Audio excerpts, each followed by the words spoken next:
bedanken uns für die Nominierung zum Cold Water Challenge 2014. Wir nehmen die Herausforderung an, aber gegrillt bei euch.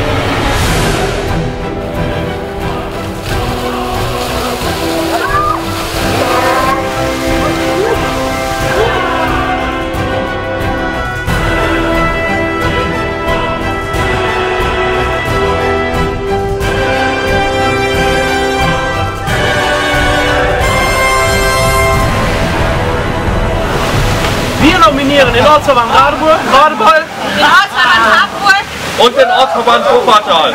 Ihr habt 48 Stunden, um die Challenge zu erfüllen, sonst müsst ihr uns zum Grillen einladen. Viel Spaß dabei!